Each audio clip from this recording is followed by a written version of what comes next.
para los que me seguís desde aquí, desde España, y buenos días para los que me seguís desde Chile.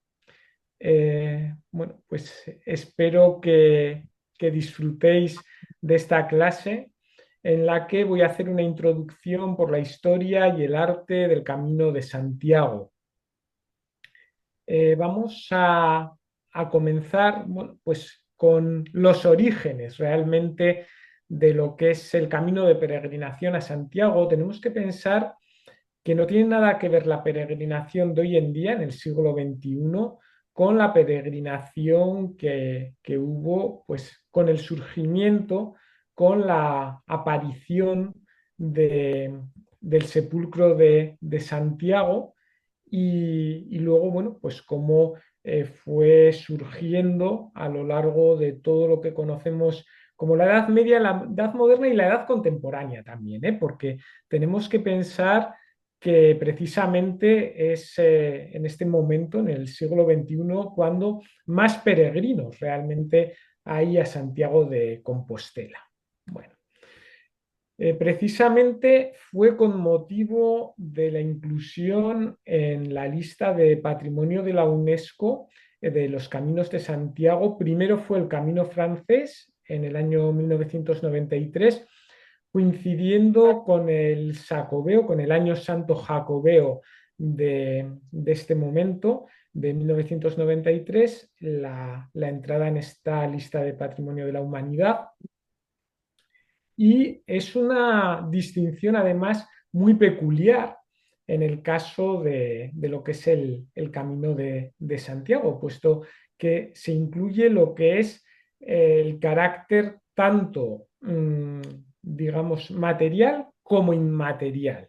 Entonces ya os digo, primero, Camino francés, 1993, y en 2015 los Caminos del Norte.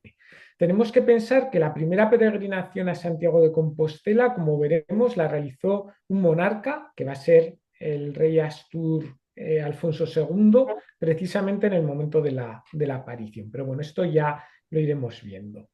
¿Qué supone la entrada en el patrimonio de la UNESCO? Pues ya he dicho que tenemos tanto el lado material, donde se incluye el trazado del propio camino, que en gran medida está aprovechando las vías romanas. Por otro lado, también las ciudades por las que pasa el Camino de Santiago y también el paisaje, es decir, el paisaje natural que se forma en torno al camino de peregrinación. Pero es que además de lo material, también dentro de este patrimonio de la UNESCO nos encontramos la parte inmaterial. Es decir, que dentro de esta distinción de la UNESCO nos encontramos la fe, puesto que no hay que olvidar que el Camino de Santiago es un camino de peregrinación. Las lenguas que se hablan en el camino, los relatos que surgen en torno al Camino de Santiago, tradiciones que van generando los peregrinos a lo largo de los siglos, leyendas, todo lo que surge en torno al camino, pero, y es fundamental también en gran medida, lo que es la acogida por parte de las localidades por las que pasa el Camino de Santiago a los peregrinos y también la hospitalidad que tienen los habitantes de estas poblaciones para con los peregrinos. O sea que ya veis que es un contexto bastante amplio. Bueno, vamos a comenzar con un personaje que quizá lo conozcáis porque fue quien realizó el comentario al Apocalipsis, Beato de Liébana, que fue el gran bestseller, podríamos decir, de este periodo. Es un monje de nombre Beato que vivió en el siglo VIII en el monasterio de Liébana, del que conservamos su correspondencia con Alcuino de York, que era el consejero de Carlomagno, y también con Elipando, el arzobispo de Toledo. Esto es importante porque vamos a contextualizar a este personaje en su época. Tenemos que pensar que en el año 711 es cuando entran los musulmanes a la península ibérica y en este momento, en el 730, cuando nace Beato de Liébana, esto es muy reciente. Va a ser un monje además que va a tener esta correspondencia con el consejero de Carlomagno. Carlomagno es importante también en el contexto del Camino de Santiago, como veremos más adelante, y también con Elipando. Bueno, en el 776 finalizó su primera versión del comentario del Apocalipsis, que es bueno, lo que conocemos como los Beatos, y también bueno, de este momento es su enemistad feroz con el arzobispo Elipando de Toledo, que este era partidario del adopcionismo. Bueno, no me voy a meter mucho en estas ideas. Beato le llama a Elipando testículo del anticristo, ¿no? Se insultaban en las cartas y Elipando le contesta llamándole ovis mórbida, oveja sarnosa, perdón, y la acusa también de frecuentar prostíbulos. Pero bueno, para que veáis este Beato de Liébana, que es importante por este comentario del Apocalipsis, pero para el tema que estamos viendo hoy nos interesa porque escribió un poema titulado Odei Verbum, en el que se menciona por primera vez a Santiago como patrón de Hispania. Y es curioso que poco después de la redacción de este poema, en torno al 813, apareció la supuesta tumba del apóstol Santiago en Compostela. Esto es importante porque Compostela es el occidente, es el lugar más occidental de la península ibérica, en el norte, en Galicia, el Finisterre, ¿no? Podríamos hablar del fin del mundo, ¿no? Y en ese punto es donde, claro, aparece precisamente el cuerpo de Santiago. Esto es un hallazgo que desde el punto de vista político va a ser también muy importante, como vamos a ver ahora, porque precisamente el primer peregrino a Santiago de Compostela va a ser un rey Astur, Alfonso II, que ya veis que su reinado va en esta cronología. Y como digo, es importante porque él va a ser el primer peregrino a Santiago. Él tiene mucho interés en consolidar Santiago de Compostela como un lugar de peregrinación de cristianos, para reforzar realmente también su reino, las fronteras de su reino. Y aquí, como digo, esto va a ser fundamental realmente para entender el fenómeno de las peregrinaciones. Ya veis que estamos en lo que conocemos como Alta Edad Media. Estamos en el periodo que podríamos llamar carolingio, en el que hay también un renacimiento, una renovación en las artes, en la cultura, gracias precisamente a este Alcuino de York que ya hemos visto que era el consejero en aspectos culturales de Carlomagno y con el que se carteaba precisamente Beato de Liébana. Así que bueno, aquí tenemos este periodo.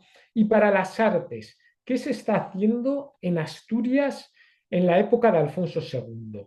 Pues tenemos un estilo, el estilo propio de la monarquía asturiana, en el que vemos una serie de características generales, pero me quiero centrar precisamente en esta iglesia de Santullano de los Prados, porque es una iglesia que se hace en el periodo de Alfonso II, que conserva muchísima pintura, muchísima policromía, y en ella se va a ver precisamente también cómo no solamente el Renacimiento lo encontramos en el espacio carolingio, sino que también lo vamos a encontrar, por ejemplo, en la monarquía asturiana, ¿no? En una parte más periférica de Europa. Vemos que esta iglesia es muy monumental en cuanto a su crucero. No suele ser tan habitual encontrarnos estos cruceros tan destacados en el arte de la monarquía astur, pero sí el resto de la tipología. Una iglesia de 3 naves, vemos la nave central más ancha que las laterales, unos edificios que tienen bastante iluminación tamizada por unas celosías que aparecen en los ventanales y que se caracterizan también por un pórtico de acceso. Tenemos que pensar que Asturias es un punto en la península ibérica muy al norte, tiene un clima tiene un clima atlántico muy frío, muy lluvioso, más que frío, lluvioso, y para protegerse de esa lluvia, pues es importante tener este espacio donde también se realizaban parte de los actos relacionados con estas iglesias. Las cabeceras son unas cabeceras tripartitas, unas cabeceras que están muy vinculadas con el culto que se producía en este momento, que era el rito mozárabe, puesto que no había una reforma, o no había, perdón, una unidad en el rito en este periodo hasta la reforma gregoriana. Este Papa Gregorio VII no busca la unidad del rito y por lo tanto en cada punto de Europa se seguía un culto diferente y para lo que es el rito mozárabe, que es el que se daba en la península ibérica, se dividía o se necesitaba en la cabecera 3 espacios y por eso vamos a ver un espacio central, que es donde está el altar mayor, el presbiterio, y luego 2 capillas laterales que tenemos aquí, bueno, pues el espacio central, que luego vamos a ver a lo que se corresponde en el interior. Y vemos también estas capillas laterales también con sus celosías. Bueno, este es el interior de Santullano de los Prados en una infografía que realmente completa parte de las pinturas perdidas a partir de lo que se conserva, es decir, es una recreación y nos permite, ver mejor los contornos.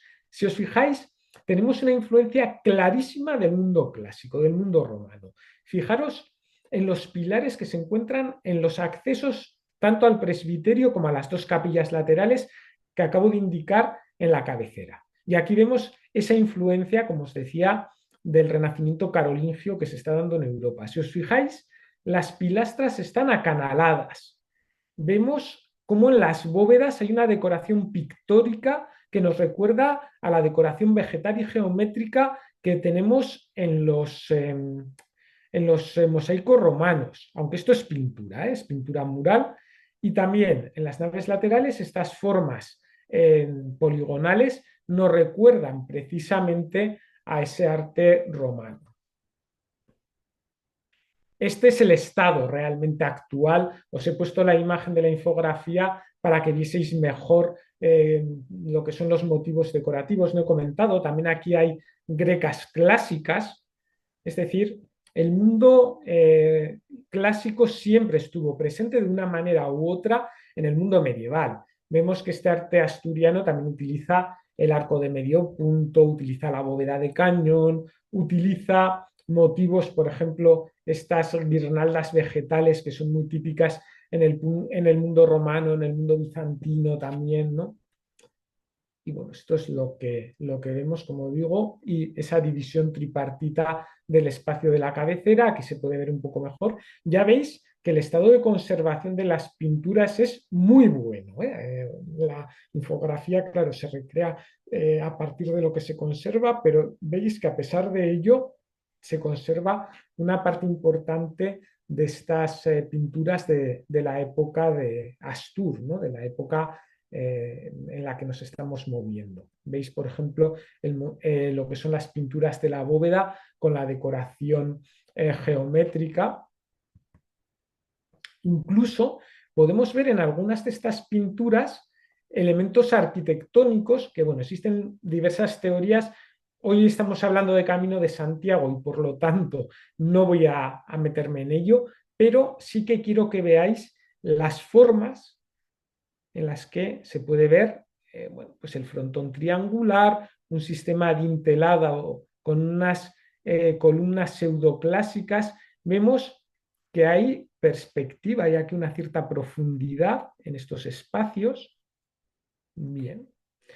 Y aquí veis incluso casi un trampantojo, ¿no? En esta imagen, esto está pintado sobre el muro. Aquí no hay una cabeza de viga de madera que sobresalga. Es, bueno, pues como la propia palabra indica, un trampantojo, una trampa al ojo de alguna manera, ¿no? Entonces, bueno, veis también una perspectiva también un poco diferente que os quería mostrar de lo que es el arte medieval de este periodo Astur.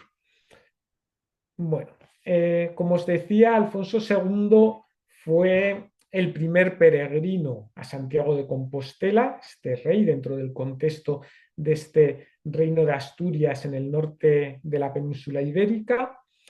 Y vemos aquí un edificio muy importante transformado en época románica. Se puede ver aquí en el exterior el aparejo de la piedra. Vemos un aparejo que cambia de color en la parte superior y también pasa a ser una sillería mejor labrada con sus canecillos, que serían también elementos de época románica.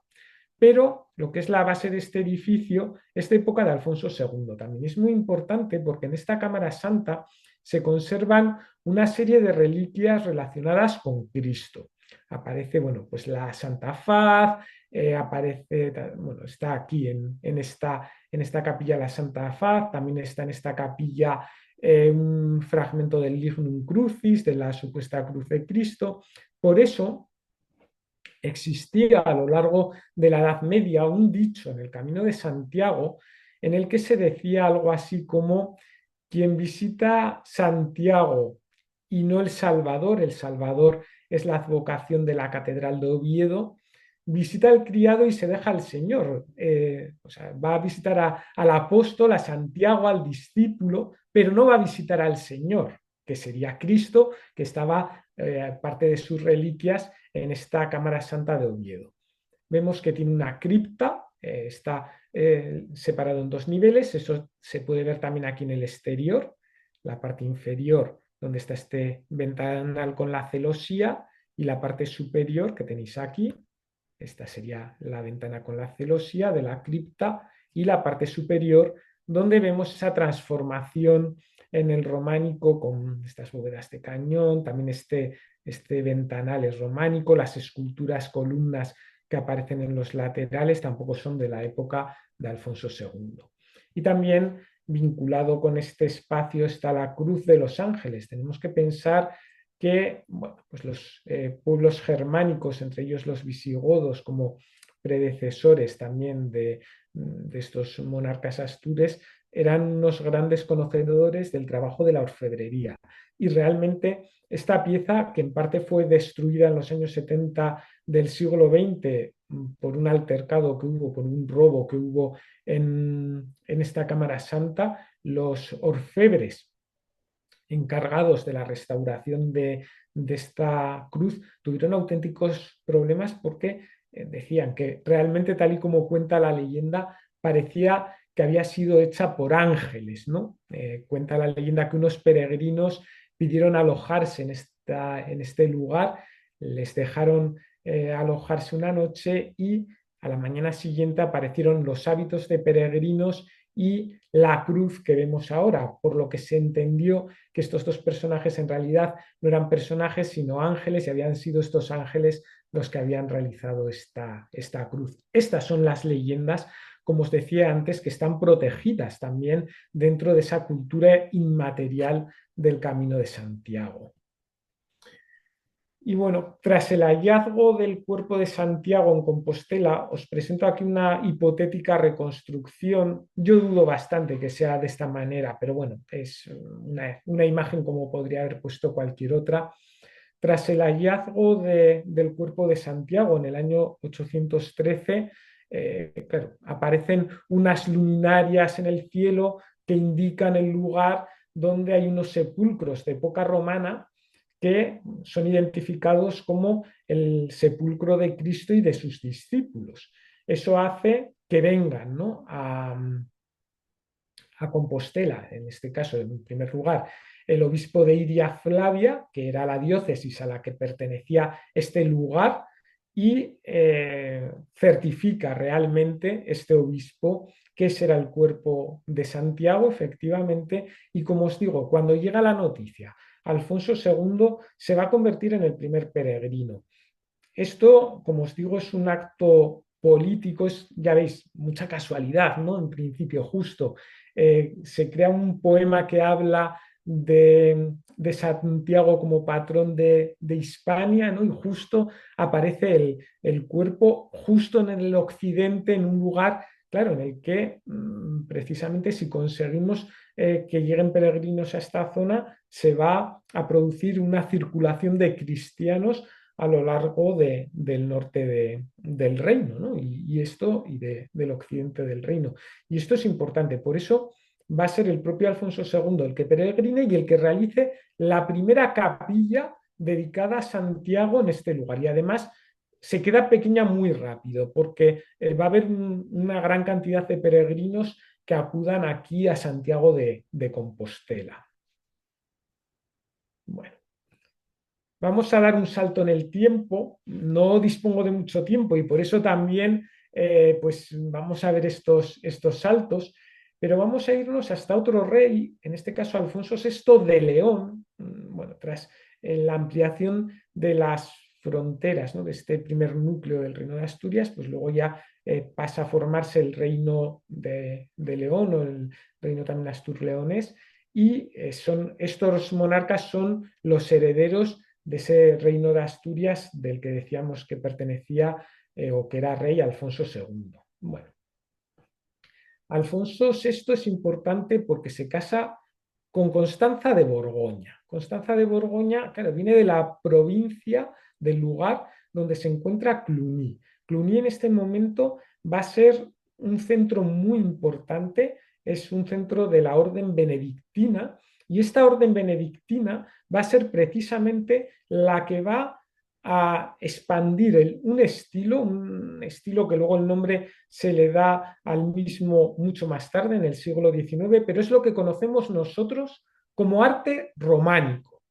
Y precisamente Alfonso VI va a hacer una serie de donaciones a Cluny para la construcción de monasterios, en parte o parte de ellos a lo largo de esta vía de peregrinación a Santiago de Compostela.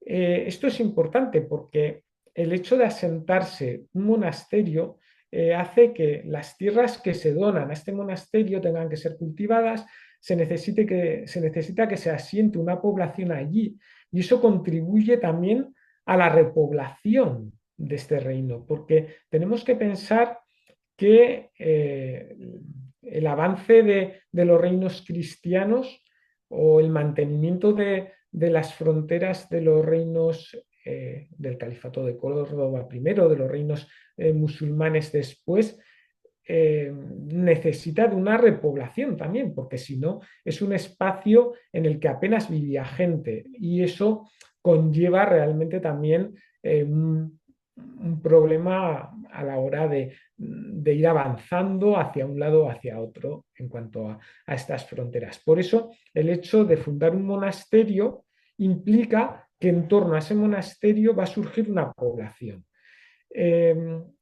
Este tipo de donaciones van a comenzar siendo donaciones del rey, de Alfonso VI, pero esto es algo muy habitual en la Edad Media. Si el rey tiene una política, en este caso de fundación de monasterios, los vasallos del rey van a comenzar a realizar una política similar. Y esto hace que no solamente el monarca, sino que otras personas otros nobles, vayan a ir fundando monasterios en este sentido. Y esto va a ser también importante de cara a esta repoblación que comentaba. Bien, así que tenemos un personaje también importante en este sentido, y vamos a ver que ya dentro de este camino, podríamos hablar ya de este camino francés, va a fundar Alfonso VI este monasterio de San Benito de Sahagún, sí, con esta idea repobladora, pero también como panteón real, como su propio panteón, como en el lugar en el que iba a ser enterrado. Normalmente estas fundaciones a Cluny suelen estar acompañadas de esa idea de panteón para la familia que va a ser aquí enterrada. Entonces, bueno, como podéis observar, este monasterio se encuentra a día de hoy en ruinas.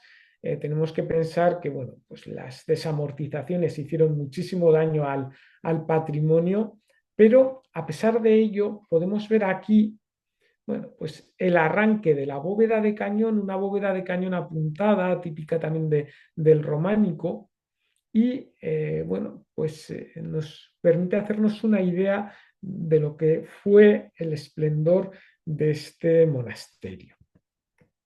Aquí vemos una de las capillas laterales, también, bueno, lo que es la nave lateral, por un lado, con esta cubierta de madera actual, porque se colapsaron las bóvedas del monasterio. Actualmente Alfonso VI está en un sepulcro en otra de las iglesias románicas de Sagún. Y bueno, vemos también una serie de capillas. Bueno, continuamos, vemos esta capilla. Bueno, y va a haber otro factor importante a la hora de promocionar el camino de peregrinación a Santiago, sobre todo entre la población francesa. Esto va a ser un antes y un después. A partir del siglo XII, con este texto, el Codex Calistino, muy famoso porque hace unos años fue robado, además, bueno, fue una peripecia bastante loca, ¿no? De cómo se robó. Si os interesa este tema, no voy a profundizar en el robo, pero en rtv.es hay un documental sobre la historia del robo del Códice Calistino que es muy interesante. Bueno, realmente se suele identificar el Códice de Calistino con, con uno de los libros que compone este códice, que es el libro en el que se nos habla de la guía de viaje, de la guía de peregrinación. Pero en realidad el Códice Calistino es mucho más que esto. Bueno, fue escrito en el siglo XII, como digo, por Aymeric Picot y va a ser un manuscrito dedicado a un papa, al Papa Calixto II, de ahí el nombre de este códice. Y en realidad, como os decía, el códice está compuesto por 5 libros, es decir, es un único volumen, pero dentro del volumen hay 5 libros totalmente diferentes. Uno, bueno, es una antología litúrgica, la importancia que tiene la liturgia en este momento. El segundo nos habla de los milagros de Santiago. Ya vais a ver que son 5 libros que en gran medida están vinculados precisamente a este apóstol. Luego también el libro que nos habla de la traslación del cuerpo de Santiago a Compostela, que también es una de estas historias, ¿no?, que circulan a lo largo del camino, de cómo milagrosamente fue trasladado en una barca de piedra desde Jerusalén, porque sabemos que Santiago falleció en Jerusalén, fue decapitado. Entonces, claro, hay que justificar cómo llegan los restos de Santiago a Compostela. Y aquí tenemos a Carlomagno. Antes he comentado que a lo largo de la ponencia íbamos a ver cómo Carlomagno tiene una gran importancia dentro de lo que es el camino de peregrinación. Bueno, realmente en este libro, claro, se atribuye el hallazgo de Santiago, de los restos de Santiago, a Carlomagno. No fue así, ya hemos dicho que además el primer peregrino y el primero que va a apostar por esa peregrinación a Santiago fue Alfonso II. Pero en esta historia, y esto también va a atraer a muchos peregrinos franceses, ¿no? Que fue el propio Carlomagno el que encuentra estos restos. Y por último, y esto es bueno, el gran libro, el libro que siempre se conoce más de este códice calistino, que es el libro de viaje, el libro de peregrinación a Compostela, donde se nos habla de los obstáculos que podemos encontrarnos en el camino, se nos habla de los lugares donde nos podemos hospedar, una serie de cuestiones prácticas, ¿no?, para lo que es la realización de la peregrinación. Y aquí tenemos, bueno, pues los caminos de Santiago. Bueno, en lo que es la península me he centrado en los dos que forman el camino francés, en esta imagen, en este mapa, pero luego tenemos una serie de vías de peregrinación. Tenéis que pensar que el peregrino medieval no es como el peregrino de ahora. El peregrino medieval salía de su casa y llegaba a su casa, es decir, salía de su casa e iba hasta el sepulcro de Santiago y luego tenía que regresar. Es decir, existía un camino por cada peregrino y era un camino de ida y vuelta, que esto es importante. Yo he realizado el Camino de Santiago en 2 ocasiones en bici y claro, me he ido por mis medios hasta Roncesvalles, que las 2 veces he salido de Roncesvalles, y luego he realizado el Camino francés hasta Santiago y luego de Santiago no he vuelto a mi casa. También por medios de locomoción he regresado a mi casa. O sea que ya veis que el concepto de peregrinación es muy diferente. Eh, Como os digo, estos peregrinos proceden de diferentes partes de Europa y aprovecharon diferentes vías romanas, es decir, las calzadas romanas van a ser parte de lo que es el Camino de Santiago. De hecho, todavía a día de hoy, si superponemos las vías del ferrocarril o las carreteras actuales de Europa con las antiguas calzadas romanas, en gran parte coinciden estas vías, ¿no? Y bueno, pues no solamente nos vamos a encontrar un camino de peregrinación, sino también el camino va, o los caminos van a facilitar el intercambio de ideas, de técnicas de construcción, es decir, a través de los caminos de Santiago no solamente se va a transmitir el románico, no solamente vamos a ver canteros de época románica, sino también de época gótica y de épocas posteriores. También, bueno, pues estos canteros, ¿no? Que van a hacer estos o van a aprovechar estas vías. Y luego también lo que es importante, que no lo he comentado, claro, el hallazgo de Santiago va a colocar Compostela, que ya veis dónde está, en el occidente de la península ibérica. O sea, esto sería lo que es la actual España, esta es la actual Portugal y esta es la actual Francia. Eh, Oviedo pues queda más o menos por aquí y vemos bueno, pues, la importancia que va a tener esta vía de peregrinación en cuanto a lo que es el tránsito de gente por todo lo que era el antiguo reino Astur, es decir, por todo lo que era el norte de la península ibérica y también todo lo que es luego el reino de León, ¿no? Y como he dicho antes, dentro de las infraestructuras del Camino de Santiago, vamos a encontrarnos unas infraestructuras que tienen que acoger a peregrinos, que tienen que sepultar a peregrinos. Y bueno, aquí vemos la capilla del Santo Espíritu de Roncesvalles, que es un punto en la zona de los Pirineos, cerca de Pamplona, donde es uno de los puntos de entrada al camino de Santiago. Está aquí Roncesvalles, esto sería Pamplona, es decir, estamos en esta vía de aquí de entrada, a través, bueno, ya viste, de lo que sería la frontera en los Pirineos. Y bueno, aquí además ocurrió una batalla legendaria, ¿no? Que se nos cuenta en la canción de Roland, ¿no? Bueno, no voy a meterme, ya os digo, en profundizar mucho en estos temas, pero va a ser un punto importante. Esta capilla del Santo Espíritu es una capilla que se conoce como el Silo de Carlomagno, precisamente, ¿no? Y no sabemos exactamente la antigüedad, pero sí que es cierto que en torno a este edificio han surgido una serie de enterramientos y, bueno, muchos de ellos eran peregrinos, es decir, podría ser una capilla con un carácter incluso de hospital. Los hospitales van a tener una gran trascendencia dentro de lo que es el Camino de Santiago. Y vamos a ver cómo las propias órdenes religiosas, como los benedictinos de Cluny, en sus propios monasterios, van a fundar hospitales, aparte de fundaciones privadas de hospitales que van surgiendo a lo largo del Camino de Santiago. Lógicamente este pórtico es posterior, que es lo que vemos hoy a simple vista, pero bueno.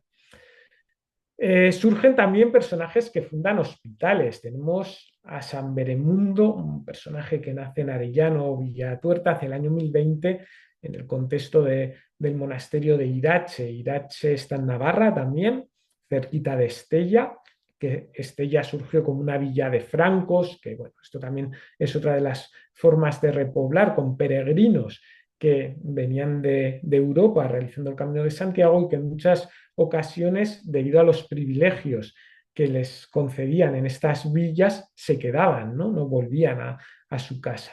Como os digo, este personaje fue Abad de Irache, entre el año 1052 y el 1092, aunque sea, bueno, de una orden de Cluny, vamos a ver que fue defensor del rito mozárabe. Cluny va a ser el gran expansor también de la reforma gregoriana y fue protector de peregrinos. De hecho, en este monasterio habría un hospital o un lugar de acogida a los peregrinos. Cuenta la leyenda que hizo manar vino de una fuente. Ya os digo, son estas leyendas que circulan en torno al camino de peregrinación y actualmente en Irache tenemos una fuente que da vino. Bueno, en Irache hay una bodega y esta bodega es la que se encarga de suministrar el vino a esta fuente para los peregrinos. Y aquí tenemos el sepulcro de San Beremundo, que está en este monasterio de Irache, que si nos fijamos en la tipología, es una tipología gótica, es una tipología posterior. ¿Qué ocurre? Que estas leyendas de que hizo manar vino de una fuente, estas leyendas que surgen en torno al Camino de Santiago, hace, bueno, pues que se convierta en santo y que vaya a tener peregrinos que cuando acuden a Santiago, pues quieren contemplar las reliquias, estar en contacto con las reliquias de este santo. Así que se va ennobleciendo también el monasterio y también lo que es el propio sepulcro.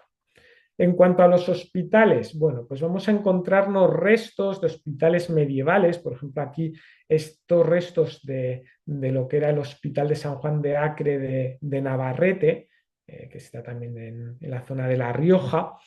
Vemos en el cementerio de la localidad se reaprovecharon los ventanales del hospital, que son de estilo románico, y la portada del mismo, y podéis ver, bueno, pues cómo se han conservado en esta ubicación, porque ahora lo que es el edificio está en ruinas, ¿veis? Ahí.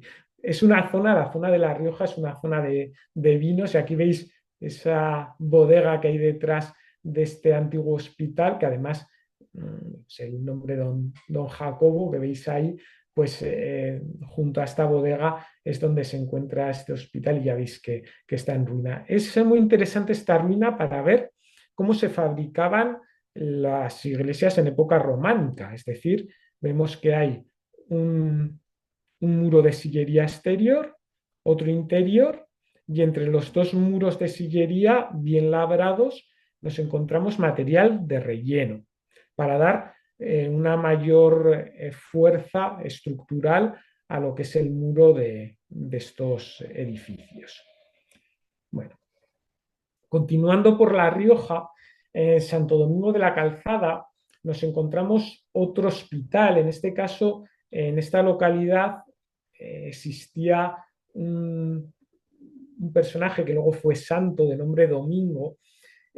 Santo Domingo de la Calzada se le conoce así porque va a ser uno de estos santos constructores del Camino de Santiago, es decir, va a preocuparse por el mantenimiento y la construcción de infraestructuras para el Camino de Santiago. Y una de ellas es el hospital. Este hospital a día de hoy es un parador nacional de turismo y en realidad el edificio que vemos no es de la época de Santo Domingo, sino que es un edificio que se construye con una dotación de Fernando el Católico en el siglo XV. Es decir, que también vamos a encontrarnos reyes, hemos visto los inicios del Camino de Santiago en la Alta Edad Media, Alfonso II, luego Alfonso VI, pero incluso en la Baja Edad Media continúa habiendo peregrinos que necesitan estas infraestructuras. De hecho, vamos a ver cómo la época de los Reyes Católicos, vamos a ver que es un periodo ya entre la Edad Media y la Edad Moderna en la que siguen construyéndose estas infraestructuras.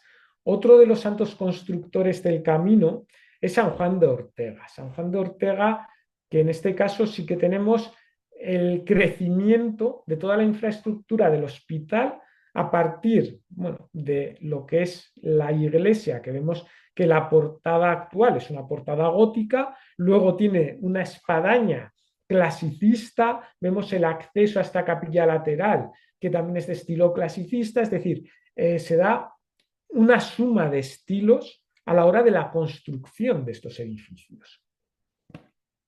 Pero el punto de partida, el lugar que se viene a venerar, Bueno, en Santo Domingo de la Calzada, en este caso, el sepulcro no está en el hospital, está en la Catedral de Santo Domingo, luego hablaré un poquito de ella. En el caso de San Juan de Ortega está en esta iglesia que se encuentra junto al hospital, que vemos que aunque la iglesia es románica, como vamos a ver luego, el sepulcro es de estilo gótico flamígero, es decir, es un sepulcro del siglo XV. El gótico flamígero se caracteriza por este tipo de arcos que se remata en la forma de llama o flama, de ahí el nombre de flamígero, ¿veis? Y es propio de este momento del siglo XV. También es un gótico muy decorado, con estas cresterías, con esta labor, ya veis, de labra muy abierta. Y como digo, es un estilo que se encuentra a final de la Edad Media, ¿no? Prácticamente ya lindando, o en otros lugares de Europa estaríamos ya en plena Edad Moderna, cuando aquí en la península ibérica, en este caso en el Reino de Castilla, se realiza este tipo de obras. Bueno, pero aquí tenéis el sepulcro, ya veis, este sepulcro de arco conopial, de arco flamígero, con esas cresterías, y sin embargo la cabecera, ya veis que es una cabecera románica. Aquí tenemos la bóveda de horno, en este caso segmentada con una serie de arcos que ya está indicándonos un momento avanzado dentro del románico, con estas ventanas, que son unas ventanas abocinadas, es decir, que se abren hacia el interior creando un foco de luz, y luego la bóveda de cañón, que es una bóveda de cañón apuntado en este caso. Esta es la cabecera al exterior, ya veis, formada por estas arquerías con los canecillos, que es un elemento típico del estilo. Y en contraste, en esta capilla lateral, nos encontramos ya, como os he dicho antes, en la vista general, es esta capilla de aquí, un estilo clasicista con una reja de época renacentista, ¿veis? Y luego lo que es el hospital, la construcción aneja, pues ya del siglo XV, como veremos a continuación. O sea que ya vemos que los edificios muchas veces queremos encontrar un edificio románico o gótico, renacentista o clasicista o barroco, ¿no? Pero no es así.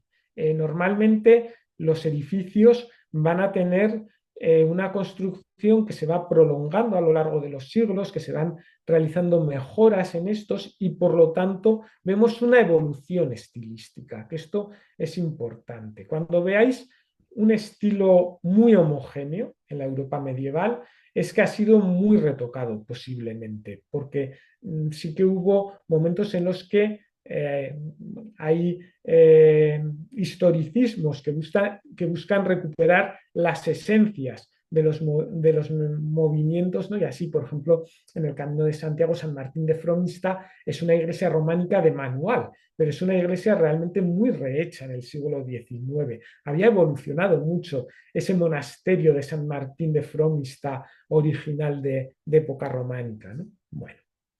Esto sería el interior del patio del hospital. Ya veis, un edificio del siglo XV con una construcción bastante popular. Y bueno, pues es un hospital que continúa teniendo la función de hospital de peregrinos a día de hoy, ¿no? Y esto es importante. Veis ahí la ropa tendida posiblemente de alguno de estos peregrinos que se ha alojado en este hospital de San Juan de Ortega.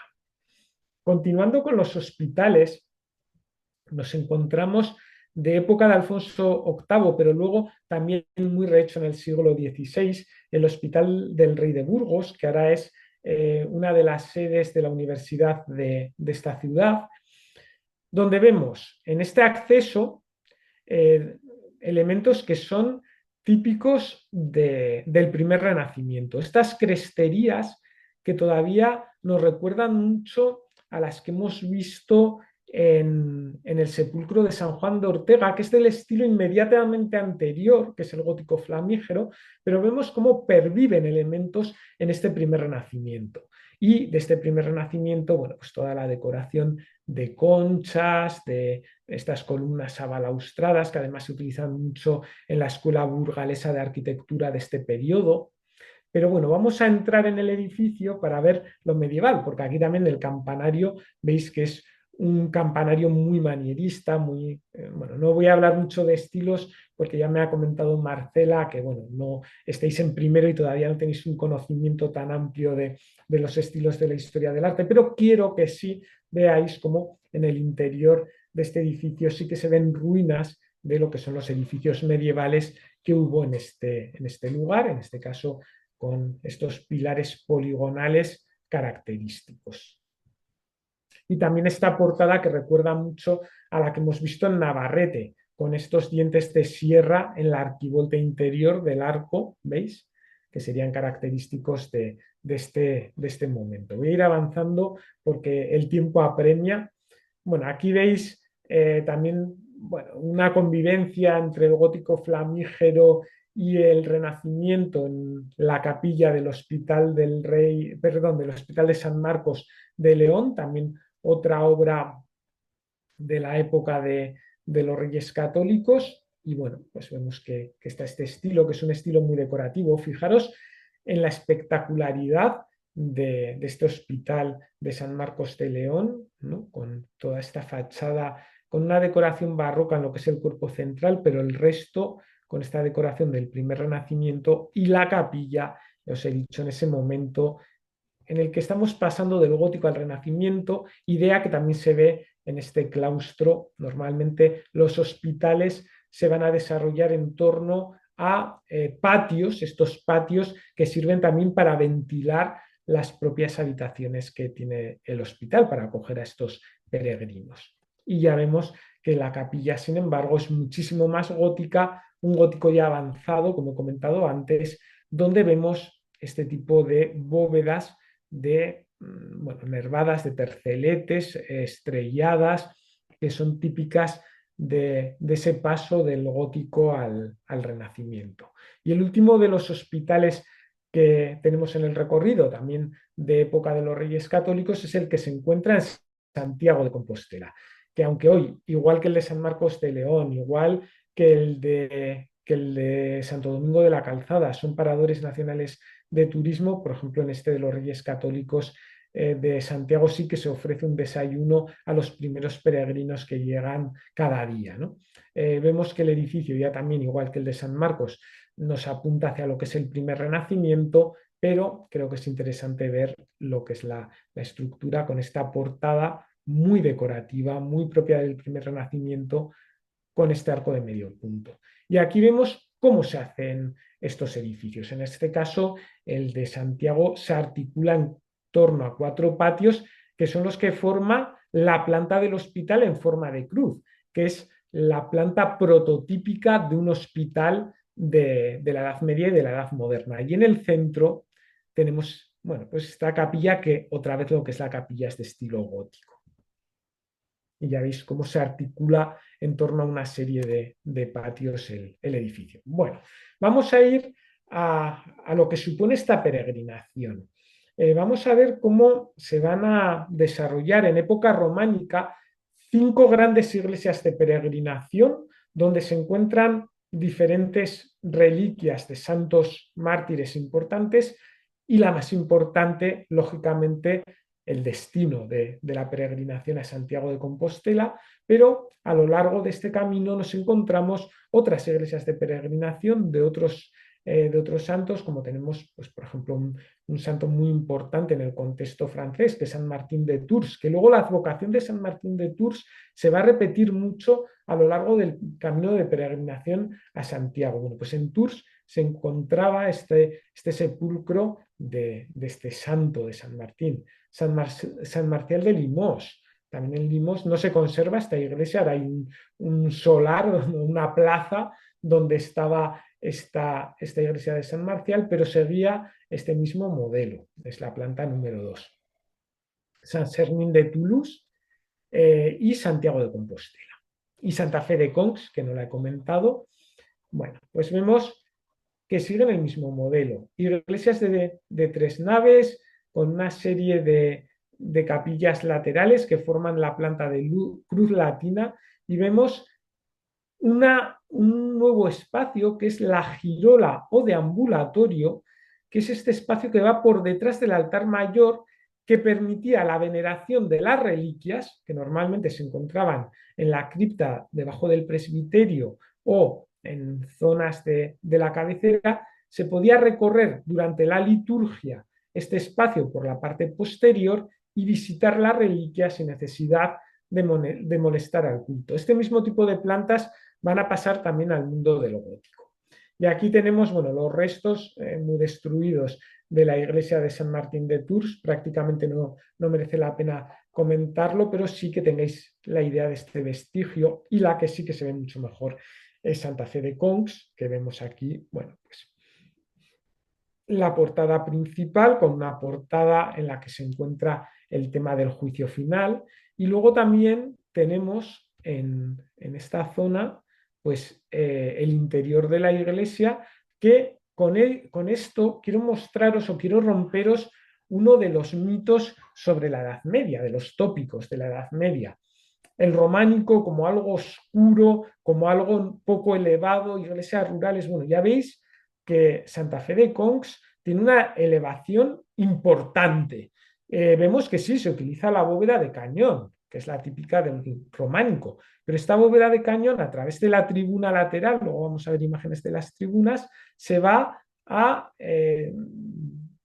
transmitir a partir de la bóveda el empuje de la bóveda central al muro exterior, y eso permite la apertura de unos vanos, ya veis, considerables. Es una iglesia, en la foto lo veis, que es más luminosa incluso que algunas de las iglesias góticas.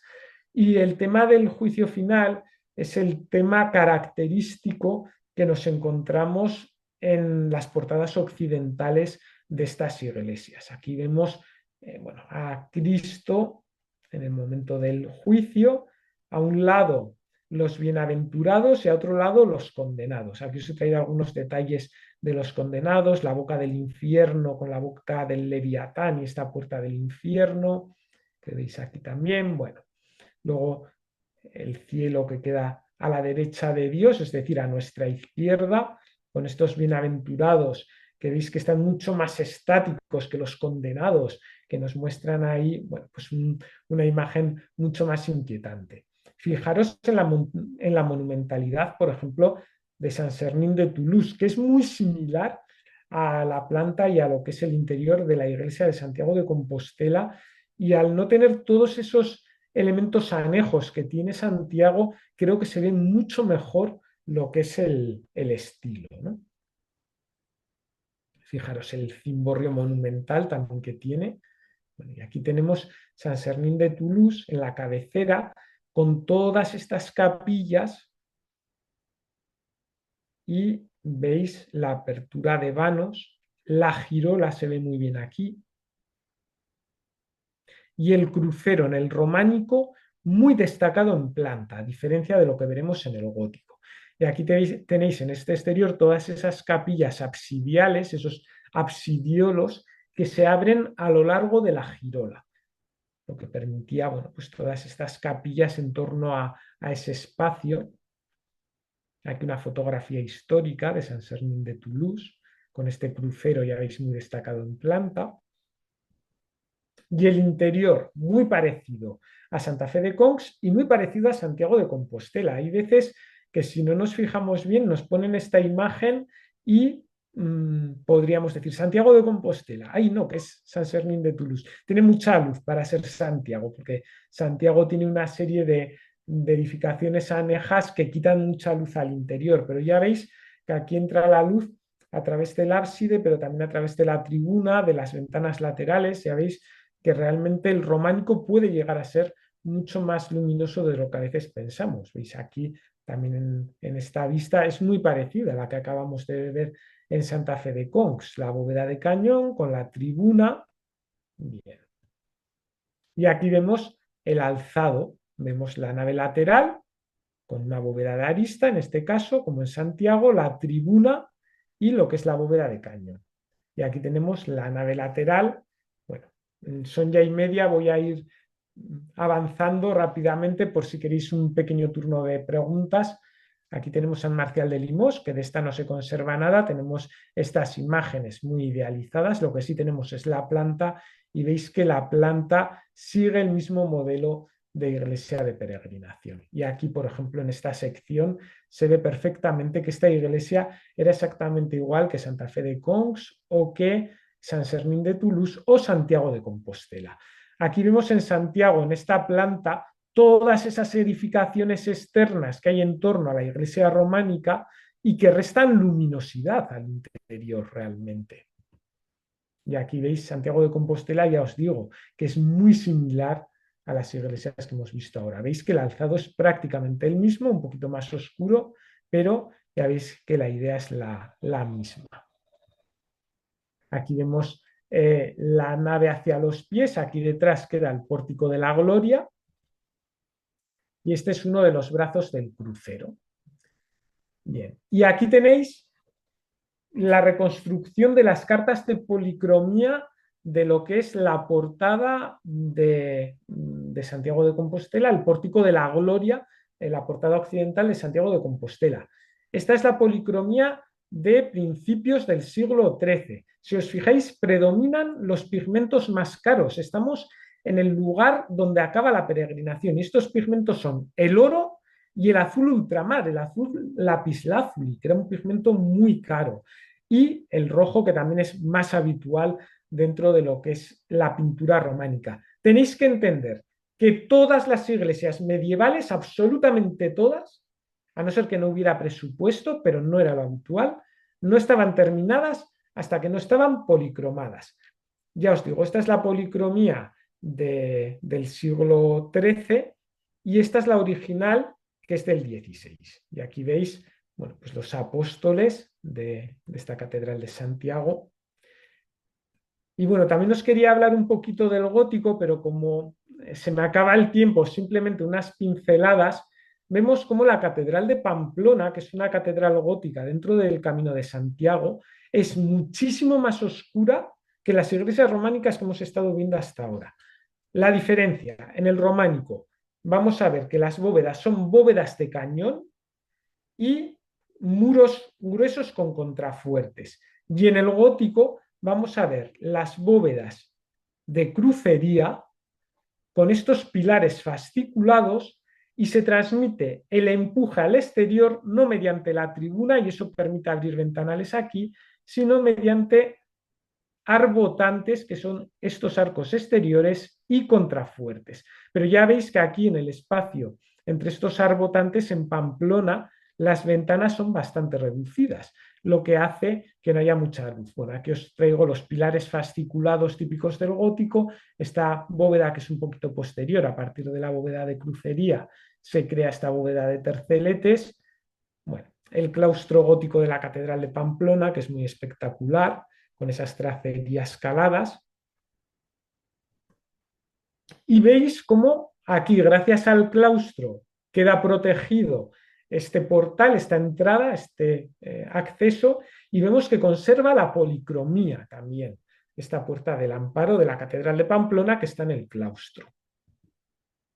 El refectorio, claro, las catedrales tienen obispo y colegio de canónigos, por eso tienen su claustro y sus dependencias claustrales. Ya veis que el refectorio, el comedor de esta catedral de Pamplona es muy amplio, es de estilo gótico, con estas bóvedas de crucería típicas del estilo. Y bueno, en Santo Domingo de la Calzada, aquí es donde está este santo enterrado, vemos un inicio de las obras románico, pero luego vemos que las bóvedas ya son góticas. Simplemente para que veáis, Catedral de Burgos, no me voy a detener, es una pena porque me hubiese gustado poder hablar más, pero bueno, se nos acaba el tiempo, lo siento. Si queréis en otra ocasión podemos hacer otra sesión y hablamos más en concreto del gótico. Veis qué espectacular es este cimborrio de la Catedral de Burgos, que es ya del siglo XVI de Juan de Vallejo, pero es una auténtica maravilla. La cabecera de Burgos. Y en la Catedral de León veis el crucero, lo que os decía, en el gótico sobresale mucho menos, y con la construcción de los arbotantes y los contrafuertes se queda el muro totalmente liberado y aquí en León sí que vemos una típica catedral del gótico francés totalmente abierta. Bueno, aquí vemos el rosetón, la cabecera y ya veis la espectacularidad del gótico en cuanto a sus vitrales, en cuanto a la luz que entra, todavía mucho mayor que en el románico. Pero ya os digo, en este modelo típicamente francés, luego encontramos otras iglesias como la de Pamplona o la de Vitoria, que son mucho más oscuras. Bueno, pues si os parece, lo dejamos aquí